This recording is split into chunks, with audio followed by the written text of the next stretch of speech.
Hello everyone, and a very warm welcome to our Tech for Society policy paper launch this afternoon. Thank you so much for joining us, especially to those who find themselves back in their home offices, their children, partners, relatives, or flatmates today. Today we're really looking forward to having you with us on another major stepping stone of our Tech for Society innovation series. Over the last 12 months, we've been undertaking a journey to understand the seismic impact of new technologies on the economy and society, and more so to develop ideas and concepts of how a coalition of civil society, academia, political thinkers and advisors and businesses can shape and build the framework of how to harness the potential of new technologies. This process was co-created by the Tech for Society Consortium, representing those groups in society. They have supported us along the way, which began with a launch event with, amongst others, Jeff Mulgan and Patricia Nantz in November 2019, and continued with 3 workshops on the economy, society, and the individual throughout the summer and autumn of 2020. The consortium and the idea of co-creation stand at the core of Tech for Society, as we believe that we need broad alliances in the public and private sector and in society to make technologies work for everyone and change the way of how innovation processes are designed, which is often guided by private and not public interests. That embodies tech with society. So the key results of the Tech for Society series are brought together in a policy paper that we are launching today and that you can download on our website. As with almost everything else in our lives and society, the thinking around these issues has been affected by the COVID-19 pandemic. The pandemic and the sudden shift to a daily life with much fewer social interaction has been accelerating the digital transformations. New technologies have proven extremely useful in the provision of public and private services, but the new digital world emerging from this crisis will continue having an impact on social relations at home, at work, and in society and the economy, with yet unforeseen consequences for us all. I'm delighted to have with us a stellar panel of experts from politics, business, and academia today who will share with us their views on tech with society and the paper. So the run of order will be that first, the key points of the paper will be presented by Daniela Blaschke, who's a policy fellow at Das Progressive Zentrum and who has been a key factor in shaping this series. And second, we will hand over to Thomas Ramge, who will introduce the panelists shortly after and share the discussion. Thomas is the technology correspondent for Brand 1 and a contributing editor for The Economist, and he is, and I guess that's fair to say, one of the leading thinkers and authors when it comes to the relationship between capitalism, technology, and society. So let's begin with the presentation of the paper. Hi, my name is Daniela Blaschke and I am a policy fellow with Das Progressive Zentrum. It is my pleasure to present to you the Tech for Society policy paper, a paper that is the result of an ambitious cooperation project across academia, business, civil society, and politics to develop a new model of value-based technological innovation. What do you mean by value-based, you may rightfully ask. The value-based approach of the Tech for Society Consortium starts with the political perspective, which is present in the institutional settings where innovation takes place, as well as in the mindset of innovators, and which ultimately becomes an integral part of the innovations themselves. Our political perspective fosters a democratic European approach to technological innovation that is both inclusive and sustainable. Our value base are the principles of the European Union, including human dignity, freedom, democracy, equality, rule of law, and human rights.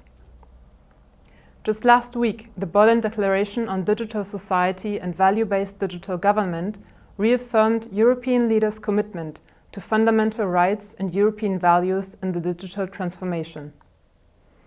These values need to set the guidelines for European policymaking, including regulations for the digital platform economy like the Digital Services Act and the Digital Markets Act, presented by the European Commission yesterday. Tech for Society also has a deeply practical side. Among us are practitioners from the private and public sector who will be able to turn recommendations into action. Together, we advocate an approach to societal challenges like economic and social consequences of the coronavirus pandemic, the climate crisis, inequalities and increasing political polarization in liberal democracies, an approach that is based on our values and on the assumption that technological innovation should be the result of a collaboration between academia, businesses, civil society, and politics. Spelling out this approach, we develop policy recommendations which can promote progress for the economy, for society, and for the individual. In the economy, digital technologies are redefining the parameters of value creation and business models. We should not miss the chance to shape the digital economy to address issues like resource scarcity, decarbonize energy production, and promote good jobs. So, how do we shape it? One of our policy recommendations for value-based technological innovation for the economy calls for missions to Mars and beyond. The public and private sector should dare to jointly undertake major innovation projects which involve citizens and demonstrate that, as a collective effort, technological innovation is in fact able to address not only economic but also ecological and social challenges. In society, there is a need to rethink and restructure existing models and modes of governance to ensure citizens' trust in the digital age. For example, ensuring that citizens can trust digital public services. Our policy paper suggests to focus on two areas of reform. First, expanding the capacities of the public sector to innovate, and second, promoting trust and enhancing inclusion and social cohesion through accessibility and transparency. Last but not least, at the individual level, new technologies have the potential to improve well-being, including the provision of high-quality healthcare and the promotion of safe and well-paid work. Both are essential aspects of a good life for many. The coronavirus pandemic has been a stark reminder of that. The ability to participate in innovation projects for better health or better work, therefore, is a prerequisite for technological innovation for the individual. A statutory right for lifelong learning, translated to everyday life as a fixed amount of money for individual education, may not sound very exciting, but prove to be very effective. You are very welcome to dive deeper into these recommendations in our paper. They are a collection inspired by the contributions from the Tech for Society Consortium, as well as from panelists and participants of the 3 workshops held over the last year.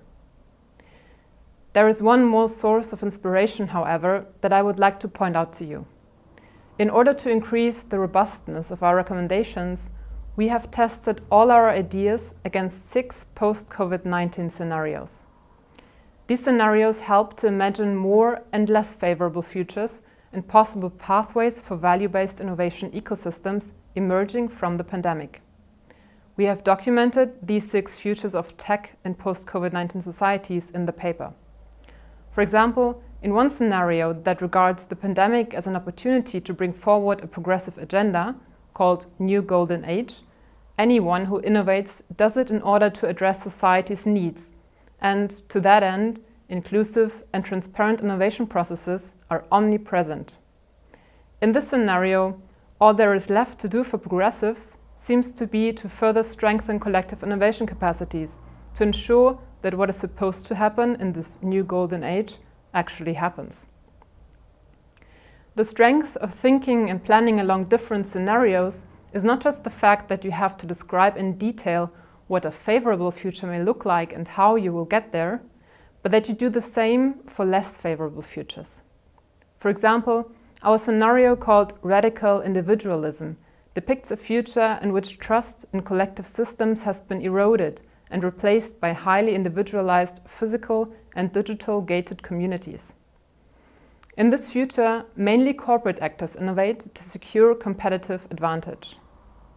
How can value-based technological innovation be promoted in this world?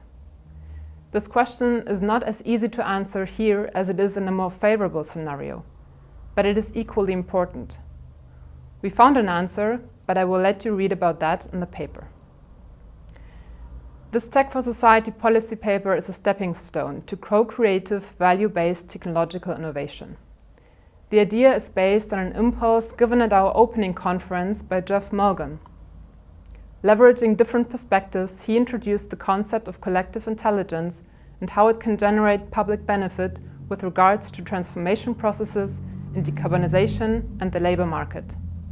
According to him, the key is to mobilize and apply collective intelligence to these problems to turn them into common goods. Our paper in many aspects reflects this concept, most notably in its title. The Tech for Society policy paper is called Tech with Society, because collaboration and co-creation with society are at the heart of finding solutions for societal challenges. I will conclude by stressing that in our view, a democratic European approach to technological innovation is highly compatible with this concept of co-creation. And that while Europe certainly does not yet live up to this ideal, the Union is well equipped to do so for the following reasons.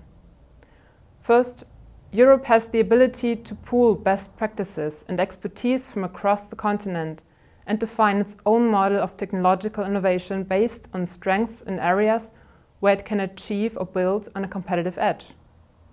Second, Europe should build on its comparatively strong ability to make decisions based on consensus. Others may often be quicker, but Europe's innovations may prove to be more inclusive and sustainable. Third, progressive allies are back. Europe should not follow a solitary path for technological innovation, but explore the opportunities of knitting stronger ties with the US and the incoming Biden administration on the issues connected to this endeavor. Let me close by saying that we need the long-awaited Conference on the Future of Europe to address the question of value-based technological innovation, engaging citizens to openly discuss what kind of future they collectively envision and how technological innovations could help to realize this vision. Thank you. Well, I think we have to thank Daniela and Florian first of all for bringing us together today, but first and foremost for having gone through 1 year of very, very thorough and hard work, of which we've now got the result, or something like probably a first result, which is up for discussion. So thanks once again for not only pushing the topic that is probably dear to our hearts, or most of our hearts, who are now attending these sessions, but also for being open to get feedback. And well, feedback is always important, and sometimes it's hard to get. But that's what we are here for, and we're going to do it in 2 steps. We first will have a first round of impulses from three experts who know the subject you've been working on the last 12 years very well. And then after these first 3 impulses, we're gonna break out into 3 breakout sessions where all of you are very much invited to partake, to tell us what you think about the paper and about this very, very interesting, in my perspective, scenario approach that the group writing the paper has chosen. So, well, thanks in advance for our 3 speakers who were invited to give feedback now. And we're going to start with Julia Borgriff. Nice to see you again, Julia. Haven't met in a while. Great that you're here. Julia is the head of the Department of Digital Transformation of the World of Work of the Federal Ministry of Labor and Social Affairs, which is a long and complicated title. I think we can cut it short as she's one of the biggest forethinkers of how to reinvent the future of work within the German federal government. Thanks a lot that you're here, Julia. Thanks a lot that you take the time to give feedback. Thank you very much, Thomas, for the very warm welcome, and thank you very much to the invitation and to having the chance to give feedback today. And hi, of course, to Professor Bryson and Dr. Rothe in this round. I'm very glad to participate in this series, and I think that the event addresses one of the central questions of our time. I think it's very up to date. We just heard about the European Commission proposals to regulate on AI, so I think we are really in the center of the discussion that's going on at the moment. So I think from my perspective, and I'm happy to share some thoughts today from our perspective. At the moment, we see a technological change which really leads to profound developments at the economy, in the world of work, and in society as a whole. And so digitalization is one of the drivers of this transformation. And what every one of us has experienced in this tough year, strange year, whatever, the corona crisis accelerates the digital transformation even more. It becomes faster and faster, and I think we have to keep on track. So how these developments will take place depends largely on how we deal with this situation and how we shape the transformation, because the transformation is not given to us, we will shape it. So in this context, the progressive centrum, this progressive centrum, in my opinion, ask the right questions. Means how can we ensure that technological development will not be an end in itself? Instead, how can technologies such as AI benefit economy, society, and the individual best? So for individual well-being, work plays a key role, especially for us and our responsibility. And of course, AI and artificial intelligence has the potential to alter the structure of labor markets and employment models completely, for the better or for the worse. And of course, we want to shape it to the better, of course. So let's first look at the area of occupational safety and health. And in some factories, you know this, for example, employees are equipped with wearable devices that can measure his or her stress levels, the working hours, and other parameters. So it's about whereabouts, about working pace. It's very personal information. So while this information can be very helpful on the one side, for example, for recognizing patterns that may be conducive to accidents, the data use is very personal, as I said, if it's about whereabouts, if it's about working pace. So after all, the simple fact of being monitored at work can be very stressful for employees, especially if they know they are tracked. So I also want to consider, maybe somebody should go on mute. We have very, very tough sound in the background. Thank you to the technique. So I also want to consider the broader level of changing skill set requirements on the labor markets, because some jobs will be automated and no new ones will be created. So the competence requirements of employees are changing and will change continuously, and this is something we really have to understand. The range of use cases, of course, is much wider than these two examples, and I can stretch here in 5 minutes. But what these examples have in common is that there's no predetermined way in which AI influences work. So I come back to my point that I made before.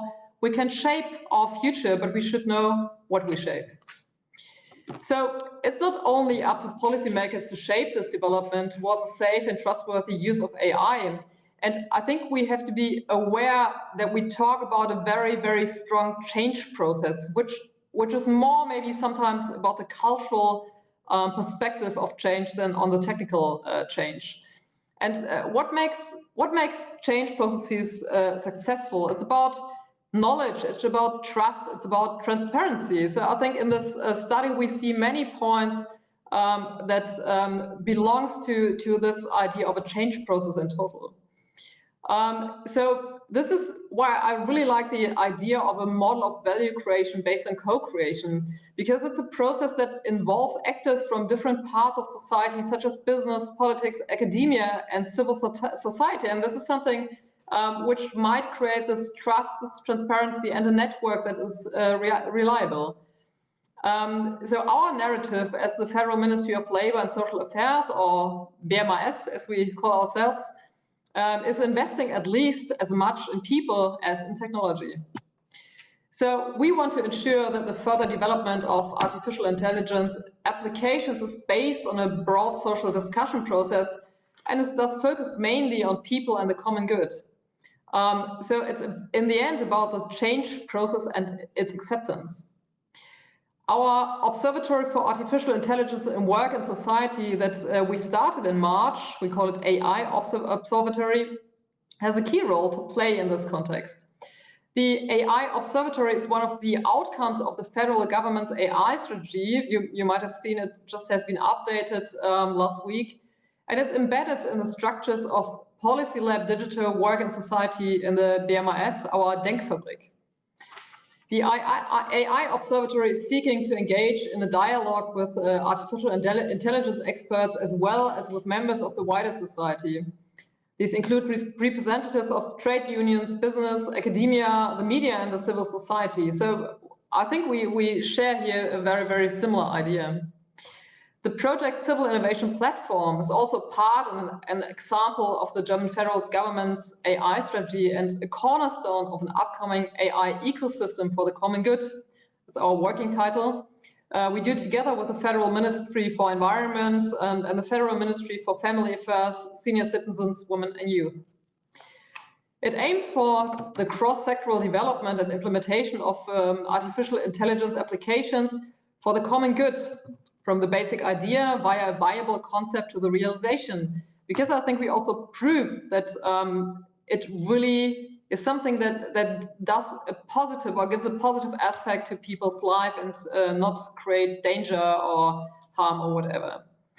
So the core of the project is a multifunctional internet platform. You might find it on www.civic-innovation.de that enables the networking and matching of potential project partners.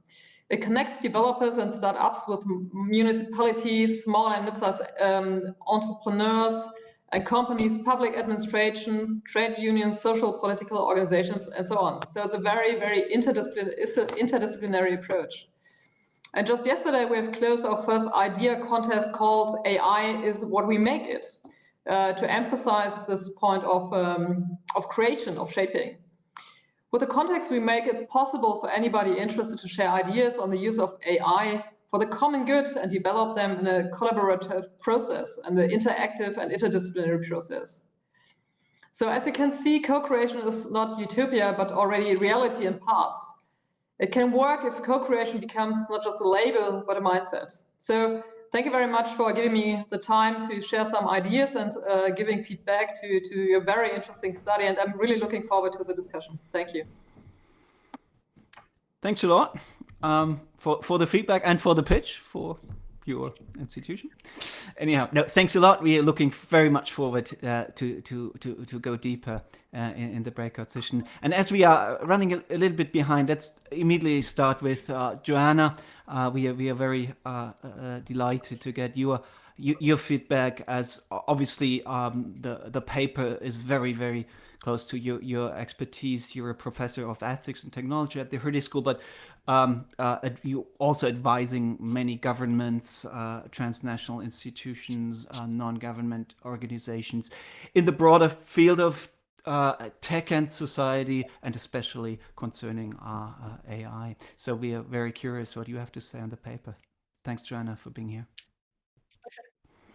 Well, thanks for having me here, and congratulations on getting the paper out. And also, I mean, it's largely a great paper. So of course, I'll not talk about that very much, and I'll skip to a few other perspectives.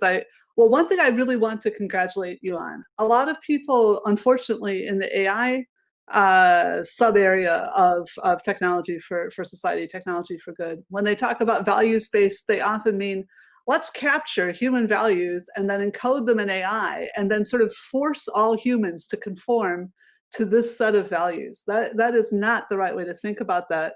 And you didn't do that, but you still, I think, worry a little too much about the software itself, the code itself. The process that brought us to the OECD principles of AI, which I'm going to only focus on those as a culmination of about a decade of effort. 50 national governments, including the entire OECD and the G20, have signed up to those. It came to the conclusion that we must be human-centered, and you guys are fundamentally human-centered. But I think we can push a little farther on that understanding of what does it mean to be human-centered. It's that technology is just a means by which we communicate our values. And so it isn't only about how do we build technology well, it's about, given that technology has changed, how do we do the things we've always done, right? How do we do politics? How do we do international relations? So I don't think it's just the software revolution that's been the big change. I think it is the digital revolution. And the digital revolution has some really interesting shifts in what we need. It isn't only that we have, as you mentioned, these unregulated new sectors, which we do. And I think the DMA sounds like it's going to be great for thinking about how to handle, for example, social media, search. These are things that we didn't used to do. But more generally, there's also some areas that are sort of semi-regulated now, like how software works in the automotive sector and things like that. So as a whole, we can think about what are the extra pieces we need. For example, auditing expertise, clearly encoding that software is a product. So even if the software itself performs a service, that product law, standard product law, and product liabilities do apply when you release software, whether you call it AI or not, or whether you try to get us to call it AI or not. But I think beyond that, there are fundamental changes to international relations because of the fact that we have this new form of property that can change, that can be replicated so perfectly and moved so quickly across transnational borders. So this is what I was sort of coming back to before. I think we will have to think of some changes about how we govern and how we do international relations. And I think in particular, we need to sort of level up our international relations, which is very timely because we've also hit this crisis of the climate. I agree the pandemic is the crisis of the moment, but there's at least 3 simultaneous crises, the others being the crisis of the pandemic, of the climate, and the crisis of digital governance and the assault on the rule of law. So when you talk about co-creation, I don't think we should only be focusing on innovating and co-creating tech. I think rather we should be thinking about innovating and co-creating, well, as you do, sometimes you go and you say that we need to create society. But it's not just about like having these little projects that are AI for good or tech for good. It's about, in general, thinking about how we're re-innovating all of society and all of governance. And of course, we've already come down on this.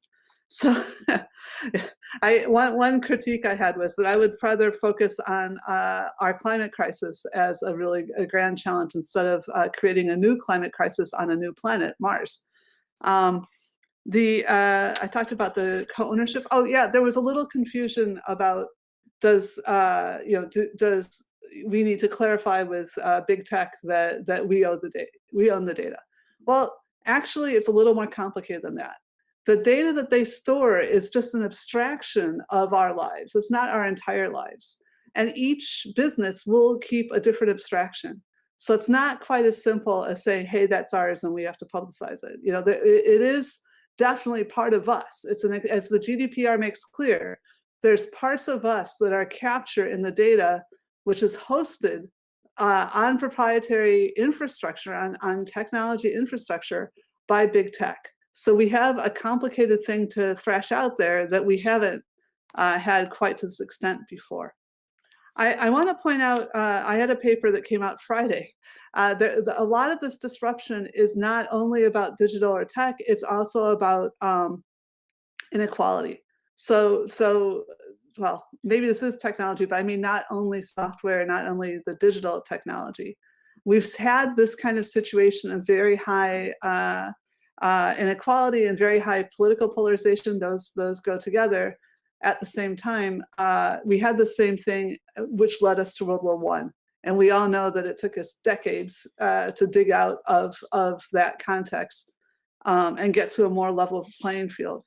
So I don't like the emphasis. It's not only social media that's changed us or that's polarized us. And it's not that, we can't access new ideas on social media. In fact, lots of people are neophiles and they are seeing new parts of life and they are finding each other. But it's hard to bring society together if it's too unequal. In particular, it's hard to bring society together as some parts of society are under threat, that they might lose their business, their home, their family. If they can't support and feed their children, then of course they wind up taking lower risk strategies, which can include polarization, where they think they know what's going on.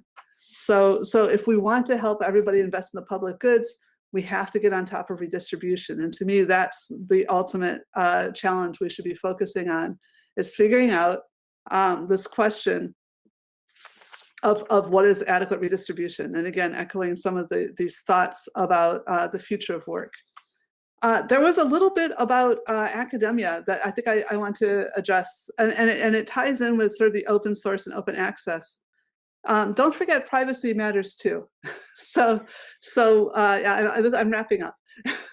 So don't forget privacy matters too, that we all need to operate in a context where we can have new ideas. Not every piece of academic research is equally valid. We need to go through and we need to have it vetted. So you don't want so much transparency that you can't also have opportunities for expertise and improvement.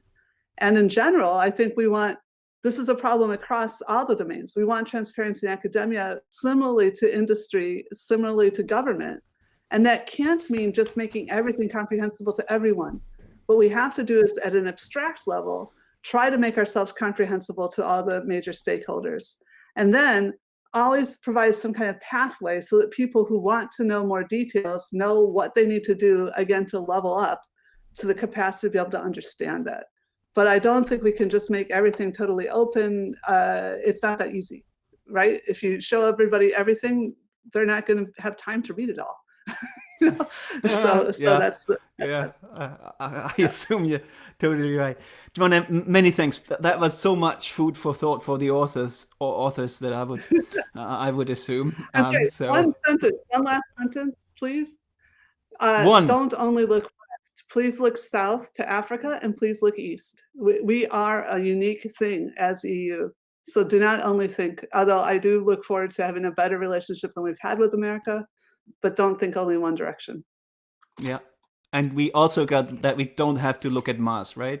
I get that you're not a huge fan of Mars colonization, but fortunately, Tech for Society, probably that problem won't be as big anytime soon, I'm afraid. Thank you very much, Joanna. That was very, very much food for thought for the authors of the paper. And so let's dive into Rasmus's comments. Rasmus is a data guy, a machine learning guy by himself, a strong researcher, and he has founded something called the first venture studio for AI. I was wondering what that might be, but I think it's a sort of incubator, bringing together all important stakeholders who you need in order to build a strong AI ecosystem and strong AI companies.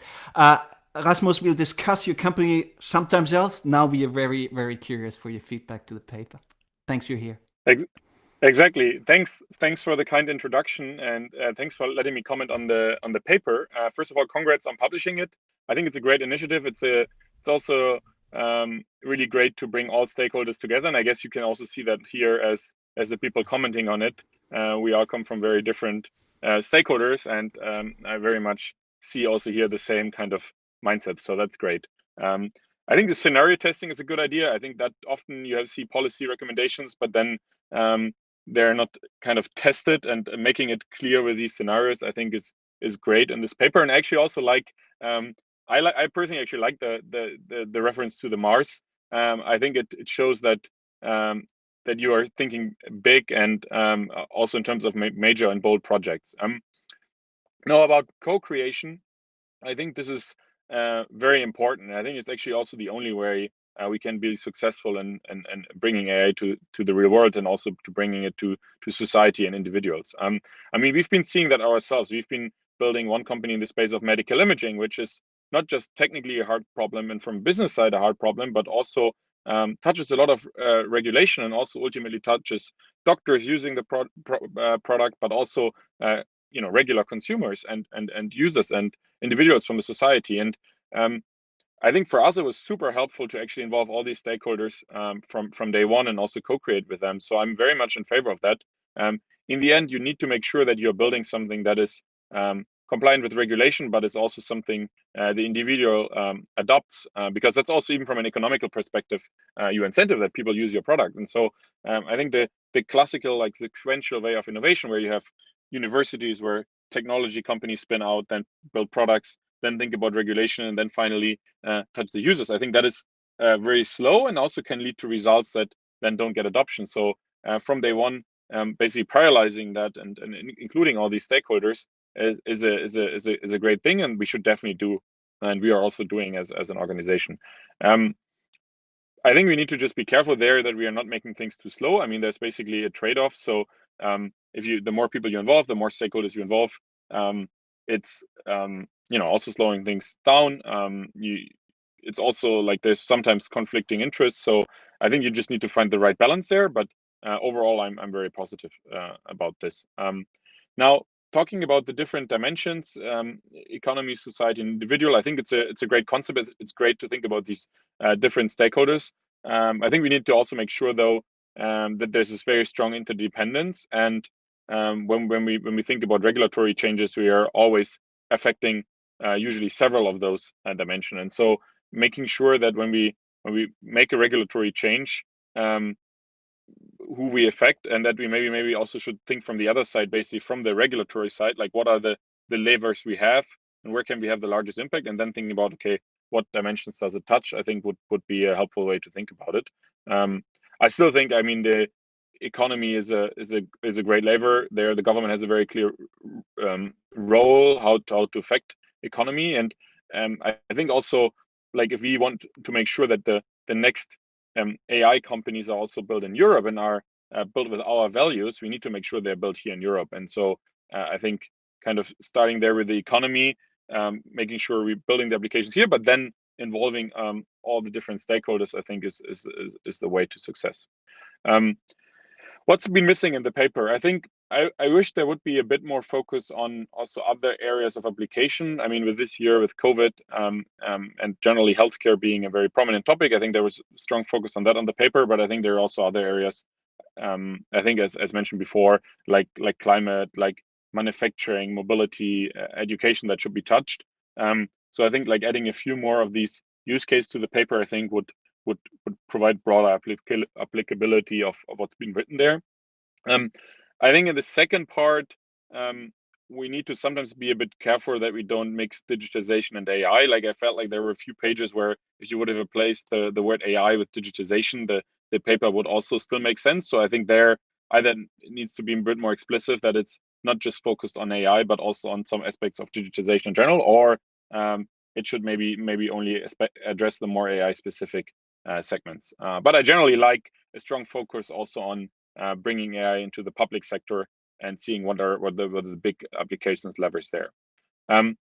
Lastly, I really like the ecosystem approach. I think we in Germany, or even on the European level, we need to very much think in terms of ecosystems, and ecosystems not just in terms of including all the stakeholders, but also having the right domain expertise for building AI applications, because they're so interdisciplinary, right? Again, talking about our medical imaging company, we have doctors in the companies, people who have been selling into the healthcare space, machine learning scientists, people who know the regulatory landscape, very different people. They usually wouldn't meet. They're from very different environments. And so creating more ecosystems where these people meet and they come together so they can create something jointly, I think is very helpful. And I mean, one last piece of advertising, something we've been doing, we're actually launching an AI campus in Berlin, which is opening in April next year, which has the goal of bringing together more than 400 people from startups, from large corporates, but also from the policymakers, think tanks, and also society, to have like one physical place, one common coffee machine in the end, where you can co-create solutions and where you can make sure they are created with our value system. And I think I wish there would be more of these physical local ecosystem that create this density also across Europe. And so, yeah, generally, I really like the paper, and thank you very much for inviting me, and all the best for the next steps of iterating the paper. And now I look very much forward to the discussions.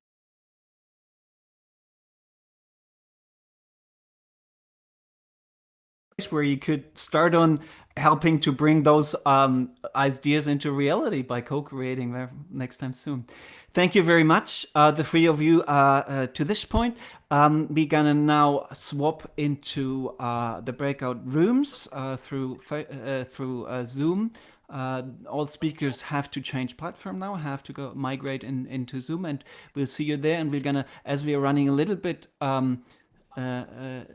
late in time, we're gonna shorten the breakout sessions by 5 minutes. So yeah, see you in the breakout rooms, and then at the end of the session in the plenary.